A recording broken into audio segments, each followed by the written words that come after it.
Character తో elevate చేస్తూ comedy timing తో ఆడియన్స్ ని పడేయాలంటే త్రివిక్రమ్ తర్వాతే ఎవరైనా. కమర్షియల్ సబ్జెక్ట్స్ అయినా కొత్తగా ఆడియన్స్ కి చూపిస్తూ హిట్లు కొడుతున్న త్రివిక్రమ్ అప్కమింగ్ ప్రాజెక్ట్ తో ఇంట్రెస్ట్ క్రియేట్ చేస్తున్నారు. కెరీర్ స్టార్ట్ చేసిన దగ్గర నుంచి కామెడీతో పాటు కమర్షియల్ ఎలిమెంట్స్ యాడ్ చేసి ఆడియన్స్ ని అట్రాక్ట్ చేస్తూనే ఉన్నారు త్రివిక్రమ్. హిట్ ఫ్లాప్ తో సంబంధం లేకుండా క్రేజ్ సంపాదించుకున్న త్రివిక్రమ్ అదే ఫామ్ ని కంటిన్యూ చేస్తున్నారు. అలా వైకుంఠపురం సినిమాతో 400 కోట్ల సక్సెస్ కొట్టి కాంబినేషన్ మీద ఉన్న నమ్మకాన్ని నిలబెట్టారు.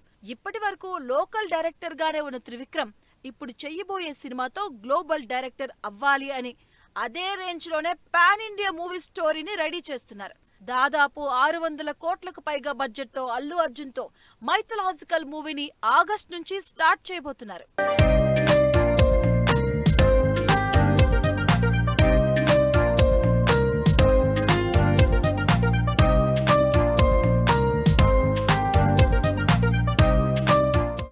ఆచార్య తప్ప అన్ని సినిమాలతో సక్సెస్ అందుకున్న కొరటాల శివ కూడా block buster director tag continue చేయడానికి ప్రయత్నిస్తున్నారు.